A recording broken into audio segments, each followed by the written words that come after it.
RCN. Le son de la différence. Si on n'est pas votre dessin terminé? Sergent Malanax, je suis Paul Everett du San Francisco Chronicle. Quelqu'un pourrait m'éclairer au sujet d'une lettre qu'on a reçue? Vous en avez reçu une aussi? Vous avez un suspect sérieux? Dans les 90 par heure. Dans ce cryptogramme se trouve mon identité. Si vous ne le publiez pas, je me lancerai dans une tuerie de masse. Mais aujourd'hui, là où toutes ces agences avaient échoué, un dessinateur vient de réussir. L'homme est le plus dangereux de tous les animaux. Tu as le lien avec le cryptogramme, les empreintes de chaussures similaires, le sang sur les couteaux. Toutes des preuves indirectes. Il m'a menacé de mort. Tu vas l'arrêter, ce mec, ou non? Quand est-ce que ça va s'arrêter? Quand tu l'auras attrapé? Quand tu l'auras arrêté? J'ai besoin de savoir qui c'est. J'ai besoin d'être là, de savoir que c'est lui. Plus rien n'a de sens maintenant. Je ne suis pas le Zodiac. Et si je l'étais... Oh, bonsoir et bienvenue sur Grand Écran. Vous écoutez donc l'émission Cinéma et comme vous pouvez l'entendre avec le début de cette introduction de l'émission, la bande-annonce française de Zodiac. Car oui, en fait, on va revenir sur une émission qui n'a pas véritablement de sujet précis parce qu'en fait, j'ai préféré en fait prendre un sujet un peu plus global. Les chevaliers du Zodiac. Exactement. Donc, voilà, on va commencer parfait. par Seiya. Donc, Seiya est le chevalier. Donc, Seiya le chevalier de Pégase, évidemment. oui, voilà. Qui balance les météores de Pégase. Voilà. Et voilà. Et après, donc, on a Shiryu, le dragon. Et faire plutôt sur DBZ, s'il vous plaît. Sur les chevaliers du Zodiac, ça va être dur pour moi. Et si je balançais une petite mine comme ça, est-ce que les chevaliers du Zodiac étaient pas meilleurs que DBZ? Non. Ok, allez, on fait un crossover entre les deux. Bon, allez, Sangoku contre Seiya. On n'est pas là pour parler de sous-culture, on est là pour parler de cinéma. Pardon, désolé, je viens de balancer un énorme fion à la gueule. Alors que je suis absolument fan des chevaliers du Zodiac, mais bon, ça c'est le problème, c'est que je suis né dans les années 90. Alors, avec moi, j'ai Antoine. Comment tu vas, Antoine? Moi, ça va très bien. J'ai Jonathan aussi également. Comment tu vas, Jonathan? Ça va très bien. Comme un lundi. Alors, content de venir parler de DBZ. Avant de parler de manga et toute cette décrépitude, je vais arrêter avec cette blague de merde. On va donc parler finalement de l'enquête et l'investigation au cinéma, parce que c'est un sujet assez global, et on va parler notamment en première partie du principal intérêt de l'enquête au cinéma, car c'est vrai que c'est quelque chose en fait de très intéressant, parce qu'à la base, un film d'enquête, un film policier, ça revient toujours sur une histoire, sur un flic qui enquête sur un meurtre, ça peut être un crime autre, et il y a toujours ce démêlement de l'affaire. Le film d'investigation, lui, c'est par contre un genre cinématographique qui met en scène non pas un flic, mais cette fois-ci donc un journaliste. Donc il y a une enquête journalistique dans des affaires à scandale ou qu'une partie du monde cherche à faire taire. Donc c'est vraiment quelque chose qui sont proches l'un et l'autre. Donc policier et film d'investigation différents. C'est juste que le protagoniste plus ou moins change. Là, on va revenir donc tout d'abord par le principal intérêt de ce qu'est l'enquête au cinéma. Parce que dans la majorité des cas, en fait, c'est découvrir l'auteur d'un fait, d'un crime. Il y a donc une certaine fascination de ce que l'on peut retrouver dans ce genre de cinéma, et forcément cela relance aussi le débat du fait divers, la fascination du fait divers qui est généralement très utilisé au cinéma. J'ai utilisé la bande-annonce de Zodiac parce que je trouve que c'est en fait le film, peut-être l'un des films les plus importants qui va être utilisé dans cette émission, parce que finalement il va revenir sur plusieurs cas intéressants, et c'est vrai qu'en plus c'est tiré d'un fait divers. C'est le tueur du Zodiac a vraiment existé, d'ailleurs qui a été plus ou moins découvert récemment en fait. Oui, c'est un des faits divers les plus célèbres des États-Unis. Oui. Clairement, tueur en série particulièrement violent, glauque, et surtout on ne l'a jamais trouvé. On ne l'a jamais trouvé. Alors on a des suspicions. Ils l'ont trouvé, ça y est, ils l'ont trouvé aux États-unis apparemment. Ils l'auraient trouvé grâce à des traces ADN en fait, et que la personne était bien morte en 2018.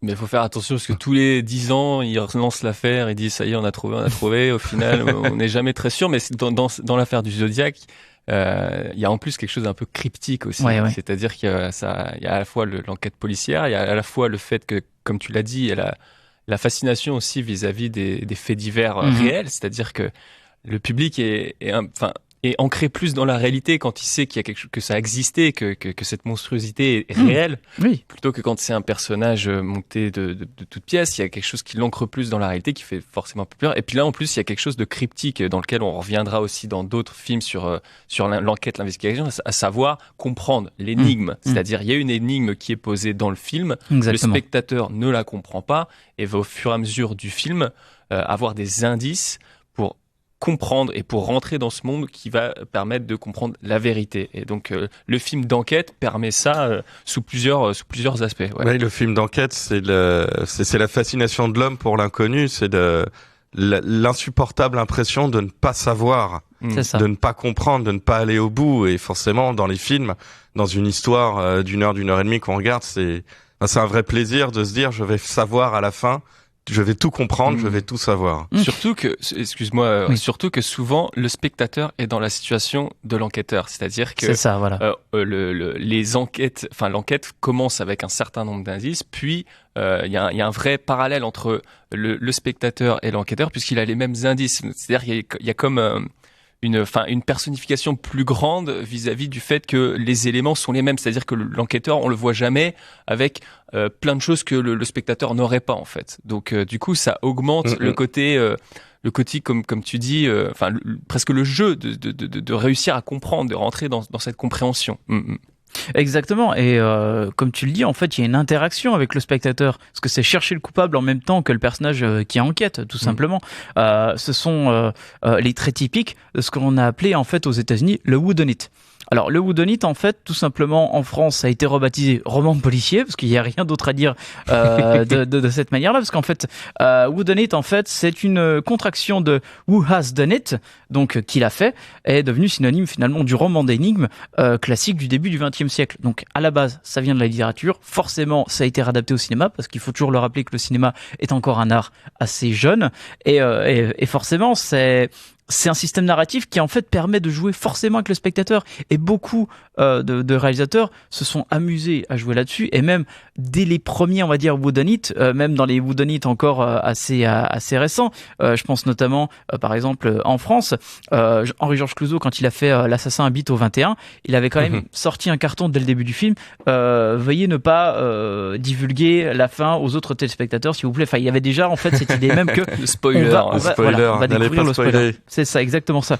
Mais c'est vrai que le roman justement américain, c'est un des plus connus justement sur les polars, mais c'est tout à la fin du 19e siècle avec le développement de la police scientifique, de la rationalisation des enquêtes, le développement aussi de la littérature. Les gens devenaient alphabétisés, ils ne l'étaient pas tant que ça avant, à peine une moitié de la population au début du 19e siècle, et du coup les gens ont commencé à aimer lire, et du coup il y a eu les mystères de Paris qui a commencé dans les années 1840 à faire aimer les enquêtes et les mystères aux gens, et du coup petit à petit jusque dans les années 10, 20, 30, il y a toute il y a une espèce de fusion de l'enquête policière, de l'intérêt des gens pour les films, pour les romans de gare, les romans complètement cheap qui étaient pas chers, où tout le monde connaissait la structure du récit, mais au moins ça passait le temps dans les gares, et du coup c'est devenu un genre complet à part entière assez rapidement. Et ça se prête parfaitement, très populaire. Ça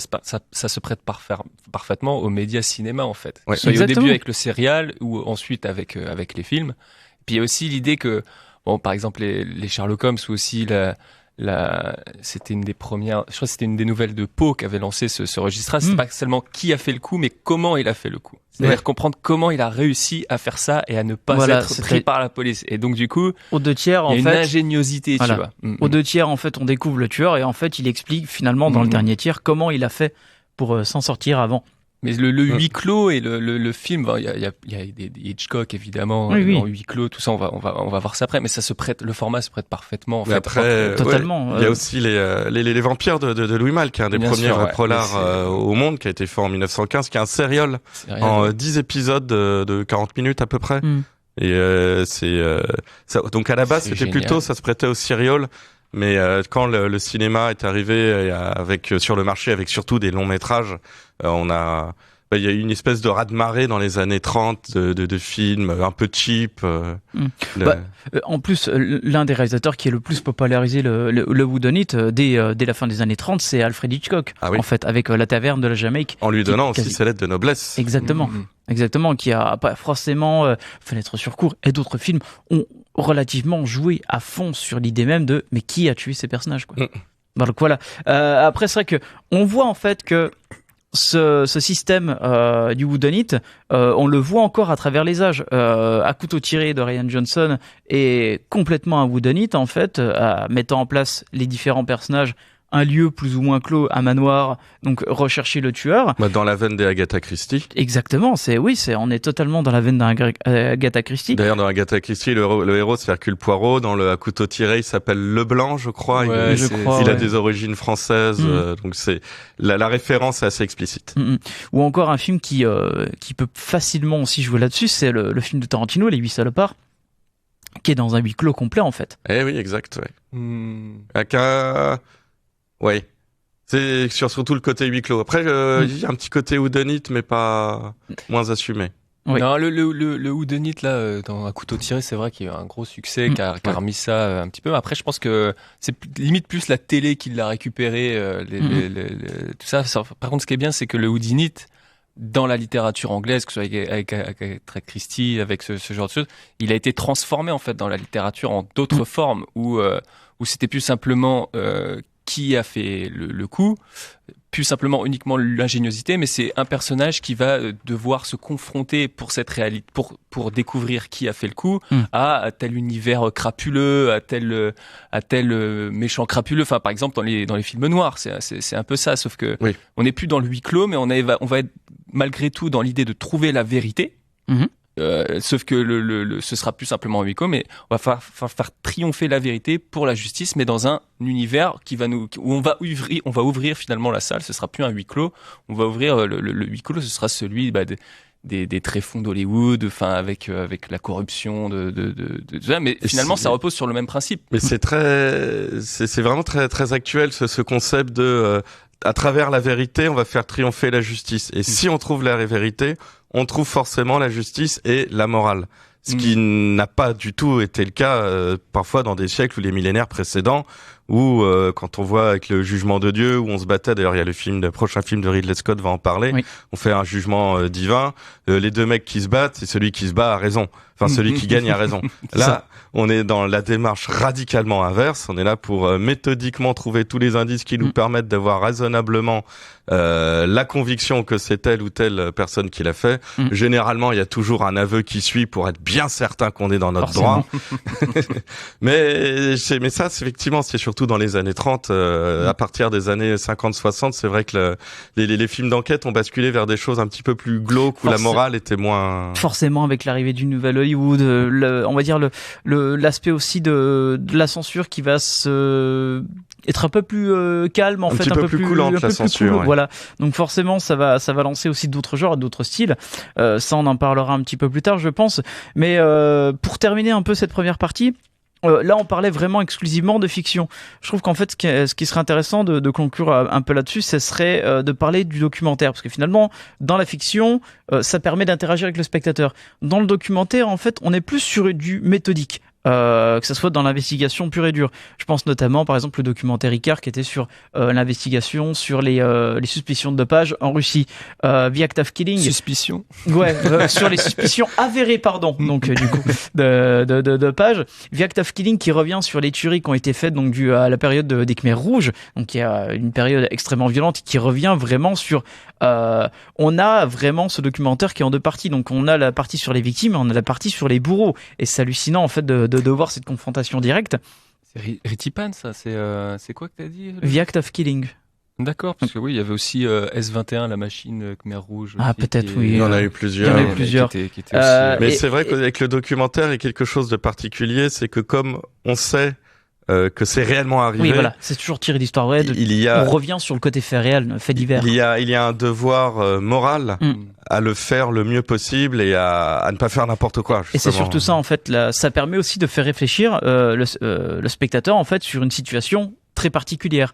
Je pense notamment donc à Citizen4, le documentaire qui revient sur l'affaire Snowden, qui va donc jusqu'à interviewer Snowden dans un hôtel très caché à Hong Kong, et on voit en fait toute la méthode incroyable pour un lanceur d'alerte qui devient du jour au lendemain en fait presque l'ennemi à abattre en fait. Oui, par tous les gouvernements, les Chinois le voulaient, les Américains le voulaient.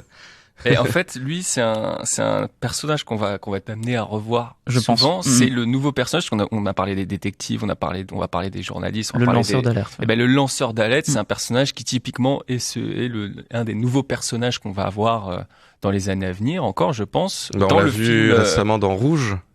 d'ailleurs. Oui. C'est l'histoire d'une lanceuse d'alerte.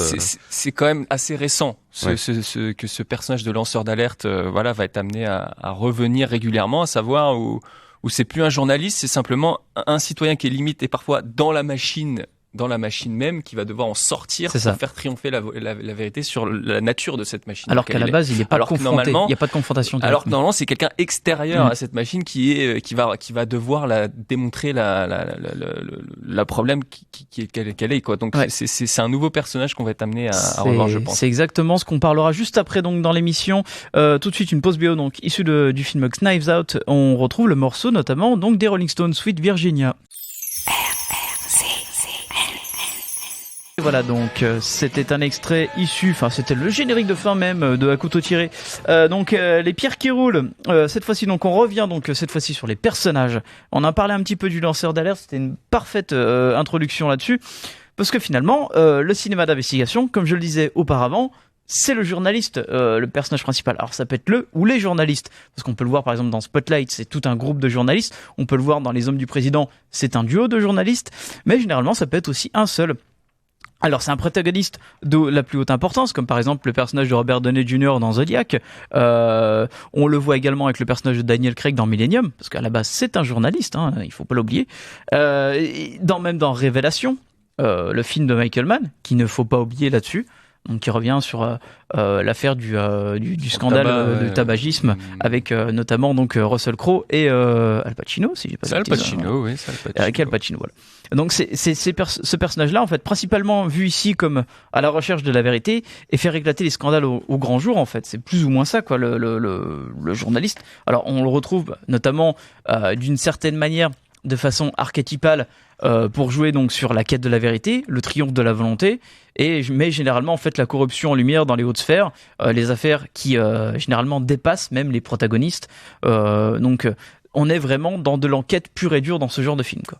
Disons que souvent les films-là reviennent sur une histoire où la justice n'a pas fait son travail et où le rôle du journaliste va être de remettre au niveau du public ce qui s'est passé, là où éventuellement, bon c'est pas toujours le cas, mais là où éventuellement l'injustice ou justement la justice n'a pas réussi à régler le problème. Et donc souvent on a affaire à des journalistes, par exemple les Hommes du Président, c'est quand même une date importante avec l'histoire du scandale du Watergate. C'est le Watergate, c'est montrer que le journaliste est capable de faire destituer. Il a également un pouvoir. C'est un pouvoir quand même incroyable. Faut pas oublier qu'aux États-Unis, le journalisme est considéré comme un quatrième pouvoir qui est extrêmement important, voire même l'âme de la démocratie. Et du coup, le journaliste est toujours vu comme étant celui qui aura raison, parce que c'est celui qui va se battre contre les conglomérats, contre le gouvernement, contre les intérêts privés ou les gros poissons, et lui c'est le représentant du peuple qui est toujours là pour le chevalier blanc qui est là pour faire triompher la justice. Il y a des nuances. Évidemment, il y a des nuances, mais c'est un peu le cliché du journaliste aux États-Unis. Comme on peut le voir exactement dans Les Hommes du Président, on le voit également dans Pentagon Papers. Alors Pentagon Papers, c'est intéressant aussi de reparler là-dessus, parce que finalement le film de Spielberg revient sur le scandale donc des papiers du Pentagone. C'est une affaire qui précède en fait le Watergate cette fois-ci, et ça montre via ce côté thriller politique, parce que finalement aussi il y a un côté très politique dans le film là. Ça montre aussi l'importance du travail journalistique, en fait, l'importance de l'investigation journalistique, qui va donc pouvoir aussi d'une certaine manière provoquer aussi donc l'avancement de ces différents scandales qui vont arriver par la suite, parce que finalement ils sont là pour dénicher en fait n'importe quelle erreur ou n'importe quelle manipulation, voire corruption. Disons que c'est l'État qui est en tort dans les Pentagon Papers, et qui d'autre que les journalistes peuvent amener au public la vérité sur ces torts que font l'État. C'est la presse. Alors c'est une vision qui peut être vue comme un petit peu angélique. C'est la vision angélique idéale du quand journalisme. on regarde le film, il est vraiment bien et tout. Après, il y a peut-être quand tu regardes vraiment plus précisément, on va dire que notamment vis-à-vis certains personnages, quand tu regardes la réalité, c'est pas exactement ce qui s'est passé. Ça, c'est vrai. Mais là encore, on est dans le même principe que le fait divers. C'est-à-dire que les gens, quand on parle de quelque chose qui s'est passé, ils ont tendance à plus s'immerger peut-être dans le film. Mais après, pour le raconter, évidemment, il faut faire preuve de, des fois, peut-être peut-être quelques raccourcis. Et donc il faut permettre au spectateur de s'identifier à un personnage qui est vu comme étant profondément vertueux, essentiellement vertueux. Alors que quand on voit des films comme Citizen Kane, c'est un procédé ultra américain en fait de mettre en avant un personnage auquel on peut s'intéresser. Chose qu'on ne retrouve pas pourtant dans le très académique Spotlight.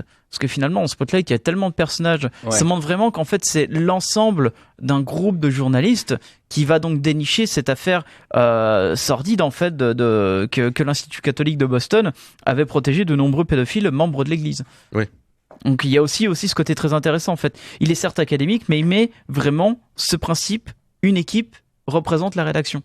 Alors certes, forcément, on voit peut-être un petit peu plus Mark Ruffalo, je pense, que le reste de l'équipe, mais chaque personnage en fait a son importance capitale dans l'histoire. Oui, oui, ils sont obligés. Enfin, le journal est obligé d'assumer après les actes de ces journalistes. Donc, il y a une collusion qui ont tous les deux intérêt à faire, et l'équipe et le journal, de se dire on reste ensemble main dans la main pour assumer nos actes et aller au bout de l'affaire. Et c'est surtout, tu parlais de Citizen Kane aussi. Forcément, il y a aussi ce côté journaliste manipulateur qui peut revenir derrière. Alors après, ça peut revenir au-delà ça peut être au-dessus du rédacteur-chef même. Je trouve que l'un des plus intéressants, c'est Ace in the Hole de Billy Wilder, où on voit Kirk Douglas qui apprend qu'un homme est coincé dans une mine, et il fait tout pour retarder le sauvetage de l'homme, pour le monter en mayonnaise en chantilly et essayer d'ameuter toute la presse du pays. C'est ça. Et en fait, il met la vie de cet homme en danger juste pour qu'il puisse tirer son journal. Ou Nightcrawler dernièrement. Dernièrement. Quelque part, on est aussi dans le journalisme, dans le sens où lui,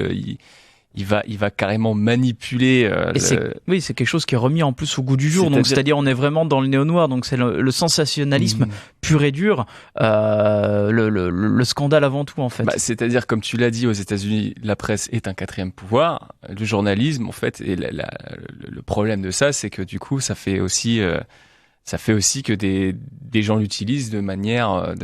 Je vous conseille la 5e saison de The Wire. C'est pas un film, mais la 5e saison de The Wire qui décrypte un petit peu tout ça. C'est quand même assez incroyable. Et je pense qu'il y a des différences quand même entre la façon de traiter le journalisme au cinéma aux États-Unis, par exemple, qu'en France, où c'est un personnage qui est beaucoup moins présent, je pense, qui est beaucoup moins présent. En tout cas, il y a beaucoup moins de films, je crois, qui soient notable dans le cinéma français. Je suis pas sûr qu'il y en a tellement. En fait, c'est vrai que le film qui correspond le plus à travers de ces différents sujets qu'on a parlé, ces différents exemples, ça revient à parler de l'enquête, en fait, le film de Vincent Garand qui revient sur l'affaire Clearstream, donc l'affaire auquel Denis Robert a joué une importance capitale, donc c'est-à-dire revenir sur une histoire de scandale politique en France qui a provoqué notamment la chute donc de Villepin. De Villepin, voilà.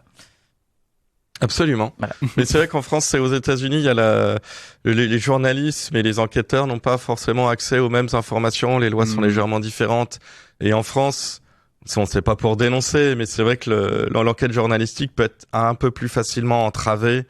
La police a des pouvoirs pour déborder un petit peu le journalisme, et on le voit très souvent, des lanceurs d'alerte qui sont traînés devant la justice. Surtout que l'affaire Clearstream, on parle du personnage de Denis Robert, mais il faut pas oublier l'importance du juge Van Riebeeck aussi, qui est derrière tout ça aussi. Il y a donc une relation entre un journaliste et un juge face à l'establishment politique qui est fautif derrière tout ça. Au-delà de ça, en plus, c'est très intéressant que tu parles c'est vrai que une certaine frivolité en France sur ce cas-là, parce qu'en fait, on est plus affilié sur, on va dire, le côté plus primaire du fait divers, donc c'est-à-dire vraiment les histoires de meurtres, de crimes, de serial killers, et forcément, ça revient à parler plus du policier que du journaliste. Alors forcément, le policier, c'est un héros qui peut être à la fois tourmenté et rédempteur. On le revoit dans plein de films, le film noir global, que ça soit par exemple dans LA Confidential, qui est une adaptation d'un bouquin de James Ellroy. On a Memories of Murder en termes de cinéma coréen qui revient parfaitement là-dessus. En France, c'est pareil, on a un peu la même situation là, et forcément, si on prend par exemple un film issu d'un fait divers, je pense notamment à l'affaire SK1, qui revient donc sur le Guy Georges en fait, et forcément la façon dont il a été donc appréhendé par les policiers du 36 quai des Orfèvres, qui était vraiment plus ou moins leur première véritable affaire d'un serial killer en France. Donc c'était quelque chose de plus on est vraiment dans quelque chose de plus je dirais pas simpliste, mais on voit plus la complexité du personnage du policier qu'un journaliste en fait que l'on peut voir par exemple dans l'enquête, alors que pourtant en fait il a plus de poids sur les épaules. En France, on essaye un peu trop de copier les Américains en disant bon, on va prendre un flic, il va être désabusé, Voilà. un peu vieux, divorcé, alcoolique. Ah, tu parles des films d'Olivier Marshall là. Ouais, un peu trop d'ailleurs. Et tu te rends compte que t'as toujours cette image du policier qui, comme tu disais, doit chercher une rédemption, c'est-à-dire retrouver un sens à sa vie de policier, qui est de faire triompher la justice en lui donnant parfois une dernière affaire d'importance où il va, au péril de sa vie, essayer de racheter ses laissés-aller personnels et moraux depuis de longues années. Et c'est vrai que ça parle beaucoup. On sait moins bien faire, tout simplement. On a été très bon pour les films policiers à une certaine époque. Aujourd'hui, on voit bien que, contrairement aux Américains où ils ont Fincher, ils ont telle école qui font ça tout le temps. Nous, en France, tu parles de l'affaire Escalin, c'est quand même plus ou moins une exception dernièrement dans le cinéma français. Un film avec un certain budget qui traîne d'une affaire comme ça, c'est plus une exception que... Et encore, c'est très très intéressant que tu parles de Fincher, parce que finalement, Fincher a un vrai contrebalancement entre... On voit autant de personnages journalistes que de personnages policiers. Alors bon, dans Seven, on voit plus qu'une enquête policière, mais par exemple dans Millennium, le personnage donc principal, c'est un journaliste. Dans Gone Girl, le personnage principal est toujours entouré de journalistes, parce que c'est une histoire de faits divers qui en plus se déroule en ce moment même. Donc en fait, ils n'attendent qu'une chose, c'est qu'il soit condamné.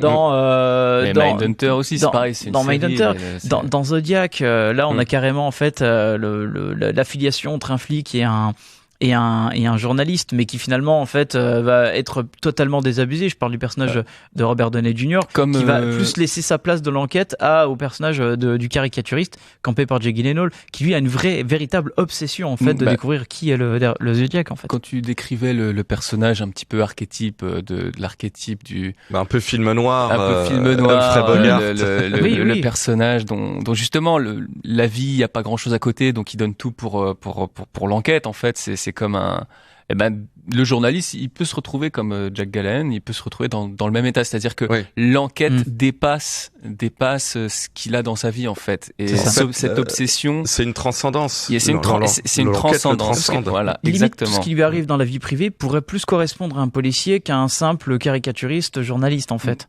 Il y a une altération il y a une altération de ce que sa vie privée du fait justement de cette transcendance que représente l'enquête. Et l'obsession qu'elle devient jusqu'à ce que finalement il y ait éventuellement une libération qui n'arrive pas toujours d'ailleurs. Et c'est justement pour juste terminer sur le cinéma français, la grande différence, c'est que quand on faisait des très bons films d'enquête dans les années 60, 70, un peu 80 en France, le policier ne cherchait pas sa rédemption. Non. C'était un pourri au début, il reste pourri à la fin, mais il gagne avec le sourire, comme parfois Belmondo ou Delon. Et aussi, il n'y a pas cette recherche de se dire le policier doit redevenir moral à la fin, cette espèce de recherche américaine, de recherche de vertu. Le français, c'est non, on est efficace. Je suis un salaud au début, je suis un salaud à la fin, puis voilà, non. Et au milieu aussi. Et au milieu aussi, j'ai pas bougé, mais au moins le salaud est en tôle. Disons qu'en fait, aux États-Unis, en fait, il y a encore une volonté très proche de se rapprocher sur les vertus du catholicisme, donc l'idée du christianisme, sur la volonté de la rédemption. Forcément, elle est extrêmement importante en fait. Et on le voit dans beaucoup de réalisateurs, comme par exemple la volonté de la rédemption chez Scorsese, chez Paul Schrader. Donc forcément, on peut retrouver certains de ces archétypes-là dans leurs films. Parce que n'oublions jamais que Scorsese aurait pu devenir curé. Oui, mais il était trop porté par les femmes. Alors, c'est vrai qu'on parlait juste avant aussi, avant cette pause, on parlait donc du lanceur d'alerte, mais il y a quelque chose que l'on pourrait retrouver très facilement dans d'autres personnages dans ce style de film, donc, que ce soit dans l'enquête ou dans l'investigation, c'est le protagonisme en fait qui est face à un establishment vu comme plus fort que lui. Alors, on peut retrouver plein d'exemples, notamment l'avocat donc campé par Mark Ruffalo dans Dark Waters, parce que finalement en fait il joue un avocat qui travaille pour une grande société d'avocats pour notamment les intérêts les intérêts de l'entreprise Dupont, et en fait l'entreprise Dupont remarque qu'en fait que cette entreprise elle est en train de polluer toute la zone de ce qu'il a connu durant son enfance. Disons que l'entreprise déverse tous ses déchets chimiques dans l'eau, en ayant fait croire qu'elle a fait des rénovations pour qu'il n'y ait pas de fuite, alors qu'en fait elle a rien fait du tout, et c'est juste qu'ils s'en fichent royalement. Et d'ailleurs, c'est très intéressant parce que Flint, donc dans le Michigan, est considéré comme l'une des villes les plus dangereuses, car l'eau, il faut absolument pas la boire là-bas. Ah non, faut surtout pas la boire. Mais il y a ça aussi très récemment dans le film Rouge, dont je parlais un tout petit peu tout à l'heure, qui est sorti il y a quelques mois au cinéma, qui parle aussi d'une entreprise chimique qui a déversé ses déchets. Enfin, dans le film, c'est une fiction, mais ça fait référence à des entreprises réelles qui l'ont réellement pratiqué et probablement le pratiquent encore, qui déversent des déchets radioactifs dans des lacs de montagne en n'ayant aucune considération sur la santé des travailleurs, voire des riverains et des habitants de la vallée. Et il y a, et là, ça vient non pas d'un avocat, mais de la médecin du travail de l'entreprise qui voit, mais tout le monde a un cancer, tout le monde s'en fout, on essaye de protéger l'entreprise parce que l'entreprise pourvoit des emplois, et du coup il vaut mieux préserver l'emploi que la santé des travailleurs, et elle se révolte contre ça en alertant des journalistes. Il y en a, mais après des exemples, il y en a plein. Il y en a une pelletée. Kevin Costner qui joue le procureur dans JFK en fait, tout simplement. Après, on parle de personnages quand même qui ont un certain statut. Il y a un film qui est très intéressant parce qu'en fait, il va contrebalancer cette idée-là. C'est La mère de famille au chômage dans Erin Brockovich en fait, le film de Steven Soderbergh. Oui. Qui est vraiment qui est l'inverse du point de vue, comme tu dis, du personnage, c'est-à-dire qu'il y a vraiment un côté encore plus peut-être que dans d'autres films comme ça, un film à dossier contre l'établissement. Il y a le côté David contre Goliath. C'est-à-dire que tu suis le parcours d'une personne pour qui tu te dis c'est impossible jusqu'à ce que finalement la vérité triomphe. Parce que elle joue le rôle d'une mère célibataire, jeune mère, donc elle doit s'occuper de son enfant, doit s'occuper. En gros, c'est impossible pour elle. C'est-à-dire, c'est même pas comme, on n'est même pas dans le cliché, comme tu dis, du personnage du solitaire alcoolique qui a non, là, c'est une femme qui a son gamin, qui a machin, et qui va faire face à l'établissement, comme tu dis. Et il y a quand même un côté David contre Goliath souvent dans ces films dossiers, c'est-à-dire quand même, il y a quand même l'idée d'une toute petite chose qui se bat contre quelque chose de plus grand, et où pendant toute la durée du film, tu vas te dire, mais non, mais ça passera pas. Et au final, c'est ce qui est vrai. Ça passe très rarement. Du coup, on fait des films quand ça passe, parce que c'est tellement miraculeux quand finalement la vérité. Et c'est quelque chose en fait c'est quelque chose en fait que l'on peut retrouver dès les années 70. Notamment Les Hommes du Président de Alan J. Pakula, qui revient vraiment sur cette idée-là, quoi. Même si c'est deux journalistes qui sont influents, qui ont de l'écriture et qui ont donc un moyen de se faire entendre, en fait, il y a toujours quelque chose derrière qui va les jouer sur quelque chose de la menace, de la paranoïa, qui peut revenir forcément sur l'idée même de ne pas publier ce genre de papier, auquel cas il risque peut-être même des menaces de mort. Bah voilà, il y a aussi un côté, des fois je disais qu'à David Cottregan, mais limite aussi un peu martyr, c'est-à-dire que pour faire triompher la vérité, faut accepter, parce qu'il y en a qui sont morts comme ça, évidemment. Il faut accepter côté christique. Un côté christique, c'est accepter de souffrir pour pouvoir porter la vérité. Cette vérité mérite qu'on souffre, qu'on risque de mourir pour elle, parce qu'au final, moralement, c'est juste. Donc il y a des exemples où je crois que c'est Véronica Guérin de Joel Schumacher sur justement une journaliste en Irlande qui avait révélé des affaires de drogue et qui a été tué. Et là dernièrement il y a eu un journaliste aussi très connu, donc c'est devenu une icône là-bas. Véronica Guérin, en fait il y a même eu une loi en Irlande il y a une loi pour la protection de journalistes. Et là il y en a un qui s'est fait tuer en Amsterdam, je crois, il y a quelques mois. Pareil, un journaliste assez connu qui révélait des histoires de drogue, qui s'est fait tuer dans la rue. Et puis c'est très probable qu'il ait ce même destin, à savoir, il a payé de sa vie, entre guillemets, pour révéler la vérité, tu vois. Et ne parlons pas des journalistes en Russie en ce moment. Il ne fait pas bon vivre si t'as une carte de presse. Il y a des journalistes en Russie? Les vrais, ils sont partis. Ah oui, ok. Ceux qui sont indépendants, en tout cas.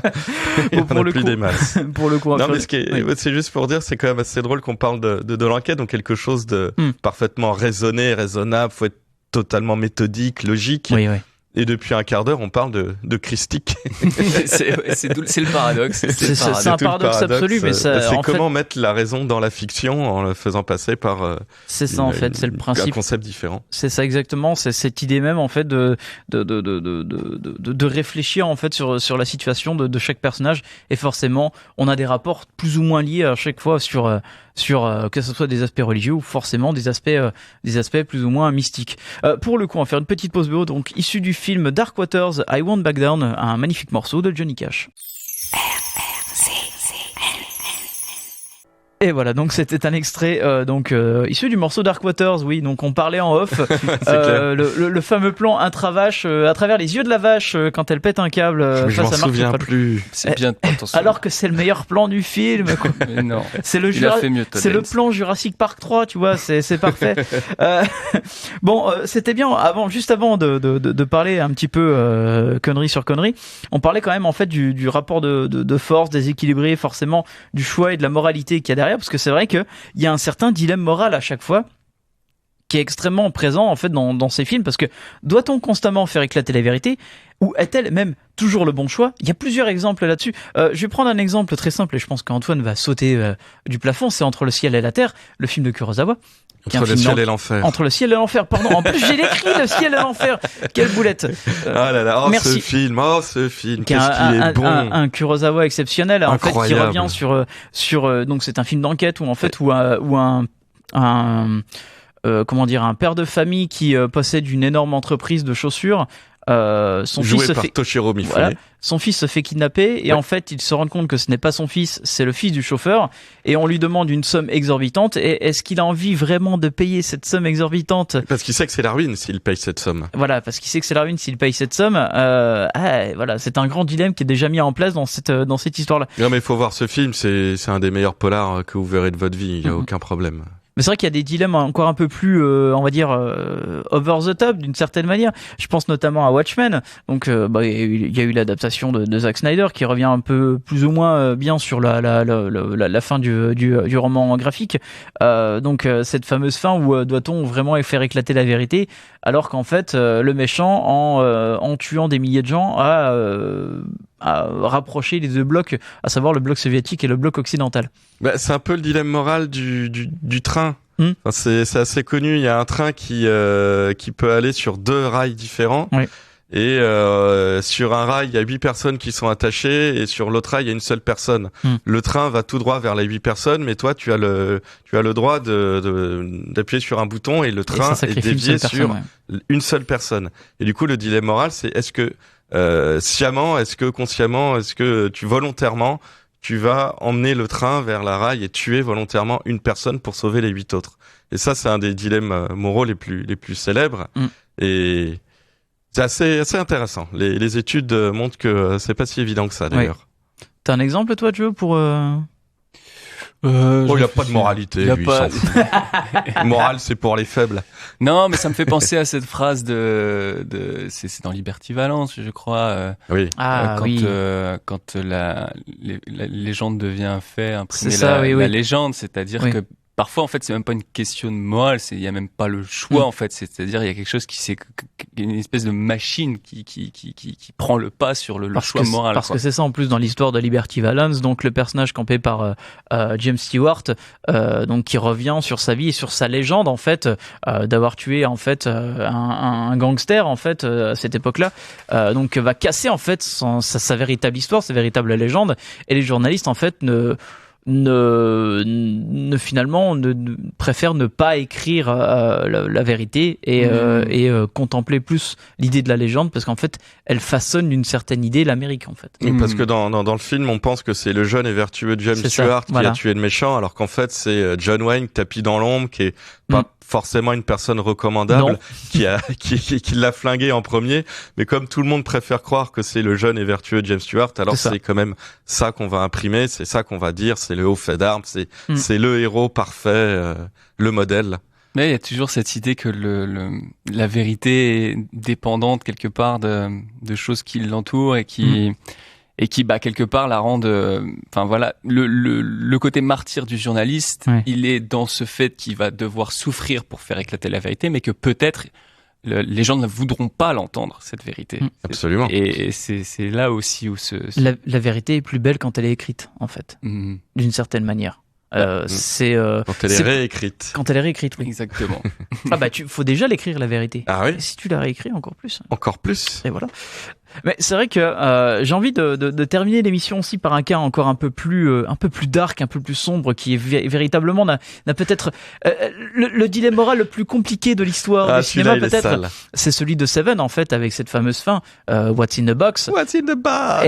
Et forcément cette confrontation finale qui en fait n'a quasiment pas de scène d'action ni rien, c'est juste une scène de tension absolue, donc avec le personnage de Mills qui est campé par... C'est du pur sadisme envers le spectateur. C'est du pur sadisme. En fait, c'est le personnage donc de Mills, donc campé par Brad Pitt, qui donc découvre en fait que le tueur John Doe avait donc bien tué sa femme, et le choix en fait c'est que il doit tuer donc John Doe. Il veut se faire tuer par le policier pour accomplir en fait sa prophétie des 7 meurtres. Donc c'est-à-dire colère. Par l'envie. La fin, c'est l'envie. C'est pas la colère ? Non, c'est l'envie. C'est l'envie, d'accord. Oui, c'est bien. Voilà. Au-delà du choix moral on se souvient tous quand on a vu la première fois. C'est ce film, quoi. C'était et du coup, voilà, c'est ça, c'est ce vrai dilemme, en fait. C'est un dilemme jusqu'au boutiste. Donc, c'est-à-dire, doit-il tuer par vengeance et faire gagner les plans du tueur, ou y a-t-il véritablement une autre solution possible? Non, mais tu sors vraiment de ton rôle de spectateur, là, et tu dis, qu'est-ce que je ferais, quoi. Vraiment, voilà, le film arrive à te mettre dans la situation de Brad Pitt. Qu'est-ce que je ferais à sa place? Parce que le mec, il a quand même flingué la personne auquel tu tenais le plus au monde. Bah, non, mais c'est dur de résister. Mais moi, avec ce film-là, j'ai aussi envie de parler, c'est un petit peu un autre sujet, mais tu vois, le Seven, qui est quand même une date importante dans le film 95, 95, qui quand même renouvelle en bonne partie le genre, en tout cas une date du genre. Il a renouvelé le genre. Après, on a eu d'innombrables successions foireuses qui a tenté de faire la même chose dans le même univers. Enfin, même esthétiquement. Même Christophe Lambert s'est lancé dedans. Enfin, c'était magnifique. Résurrection. Voilà. Les rivières pourpres un peu. Ah oui. Justement, c'est de ça que je voulais parler, c'est qu'on n'a pas forcément parlé du fait que l'enquête pouvait aussi, là ça parle plus du coup de motifs christiques avec les sept péchés capitaux qu'on comprend pas tout de suite, mais on comprend. Mais aussi l'enquête peut aller dans des domaines parfois qui peuvent être intéressants, je trouve, c'est dans des domaines aussi un peu paranormal, c'est-à-dire un peu mystique, un peu ésotérique. Et en fait, l'enquête est quelque chose de, comme tu l'as dit, de très presque scientifique, de très établi. Et puis en fait, ça peut parfois servir d'introduction justement à des choses fantastiques. Et je trouve que ça peut créer des choses vraiment intéressantes, ces espèces d'enquêtes où un journaliste ou un libraire, un bibliothécaire, ou peu importe, va amener sa rationalité dans un univers irrationnel. Et je trouve que souvent, par exemple, moi j'ai toujours une petite tendresse pour la 9e porte. Ah oui, le film de Polanski, oui. La 9e porte, qui est un film un peu pété, tu vois, mais qui, je continue. Enfin voilà, l'enquête, en fait, l'enquête, ça peut être aussi la rationalité qui t'introduit dans un univers qui ne l'est pas, avec un jeu là où c'est plus forcément que des indices, mais c'est une initiation. À un univers où les codes sont différents. Et le spectateur, du coup, par l'intermédiaire du personnage, du protagoniste, va de la même manière qu'un journaliste ou qu'un enquêteur rentrer comme le spectateur dans quelque chose d'inconnu. Et je trouve que c'est une autre rationalité. C'est une autre rationalité. Et l'investigation, le film d'enquête peut aussi servir à cet aspect-là dans le cinéma. Je trouve ça intéressant. Et moi, le film que j'aime beaucoup dans les films d'enquête, c'est Le Grand Sommeil de Howard Hawks avec Humphrey Bogart, parce que ce film n'a aucun sens.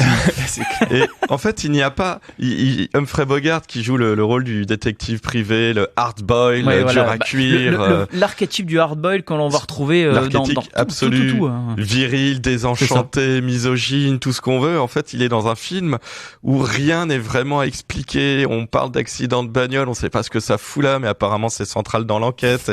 Et même pendant le tournage, il y a Bogart qui était venu voir Howard Hawks en lui disant, mais en fait, c'est qui le tueur? Et Howard Hawks disait, mais j'en sais rien et je m'en fous. Et en fait, on arrive à la fin, il y a une espèce de morale qui gagne, il arrive à sortir avec la fille, le méchant est flingué, enfin, je crois que je sais même plus si le vrai méchant est flingué, mais c'est du grand n'importe quoi, c'est très rationnel, il y a vraiment une enquête, il pose des questions à tout le monde, il va voir, il comprend des trucs, il va dans des salles, il tombe sur des guet-apens, mais en fait, les personnages, on les a jamais vus avant, c'est pas ce qu'ils foutent là, c'est complètement absurde. Ouais. Et je conseille de le voir parce que c'est là où on voit que le film d'enquête, c'est aussi et d'abord un film d'ambiance. On est dans l'ambiance d'une enquête, c'est poisseux, il y a des mystères, on sait qu'on doit se méfier de tout le monde. Forcément, à la fin, il y a la preuve qui va probablement se retourner contre un des personnages principaux qui peut les mener à la mort. Et généralement, en plus, l'ambiance, on peut la voir, par exemple, dans la mise en place des personnages et surtout ce qu'ils font à côté de l'enquête. Genre, prends Seven, on a vraiment, d'un côté, le jeune flic bleu qui a envie de monter en grade, qui veut bien faire, mais qui a une vie pas facile parce qu'en plus, il s'intègre à une ville qui la bouffe, en fait. C'est le personnage de Mills, quoi. Et de l'autre, on a le flic totalement désabusé qui n'en peut plus, qui veut prendre sa retraite. Et Morgan Freeman. Et qui finalement, là, cette fois-ci, n'a plus cette volonté nécessaire de faire le bien. Parce qu'il ne voit plus, il n'a plus la foi. Et finalement, la seule chose qui va essayer de le pousser à faire quelque chose, c'est d'aider Mills, en fait. Et avec le dénouement qu'on connaît. Avec le dénouement qu'on connaît. La même manière de Brad Pitt qui veut, entre guillemets, monter en grade.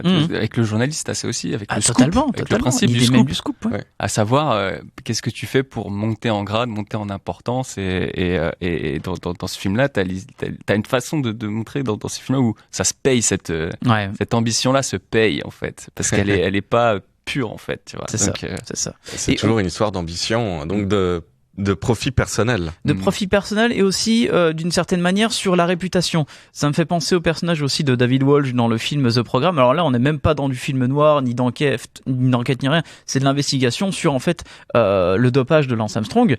Et donc en fait, pendant très longtemps, il va se battre pour trouver ses preuves, mais pendant très longtemps, en fait, son journal, le Daily Mail, n'est pas du tout d'accord avec ce qui va se passer, parce que finalement, pour lui, même s'il avait toutes les preuves suffisantes, ça va provoquer en fait la peur de se prendre un procès, la peur de se faire avoir par la justice américaine et donc avec les avocats de Lance Armstrong derrière. Donc il y avait quelque chose de très intéressant en fait, c'est-à-dire que même si on peut avoir quelque chose derrière de concret, on peut aussi se faire avoir. Et ça, je trouvais ça très intéressant. En fait, c'est le temps en fait qui a fait mariner que Lance Armstrong s'est fait avoir. Et c'est ça qui est bon. Et aussi son orgueil d'être revenu en fait après avoir pris sa première retraite. Et c'est ça en fait qui l'a fait tomber. Et je trouve ça très intéressant parce qu'en fait finalement c'est vrai en plus, parce que même si le film ne parle que de David Walsh, et il y a quand même Pierre Ballester, le journaliste de l'équipe, qui était derrière là aussi. Et donc ils étaient à deux, c'était un travail à deux. Le film ne parle que de travail à un. Bon, ça juridiquement, je sais pas ce qui s'est passé pour faire ce film, mais c'était très intéressant parce qu'en fait tout ce qu'ils ont fait en travail d'investigation était sorti bien avant ce qu'il tombe, et finalement en fait après ils ont récolté en fait finalement les lauriers après qu'il ait fait ouin chez Oprah Winfrey, quoi. C'est ça qui était fort. C'est vrai qu'il l'a fait. Un certain temps, c'était pas audible, en fait. Cette vérité n'était pas audible. C'est ça. Parce que le monde du vélo était trop impacté, et tout ça. Et c'était pas parce qu'on gagnait des sponsors, parce que ça gagnait des millions, et voilà. Ça les gagne encore, d'ailleurs. C'est souvent une question de pouvoir qui contrebalance la vérité. Il y a plus aucun cycliste qui a la force nécessaire de tenir l'UCI par les baloches. Voilà. Pour le coup, on va s'arrêter là-dessus. On revient donc la semaine prochaine pour un autre sujet, une autre émission. Bonne fin de soirée à vous. Salut Antoine. Salut Joe. Salut merci Cyril à la régie. Voilà, je sais pas, j'allais dire salut à un autre et il est pas là. Salut Seb, salut Clément, salut Fabien. Ciao tout le monde. Salut. Et on se termine par un morceau de Bowie sur Seven. RCN, www.rcn-radio.org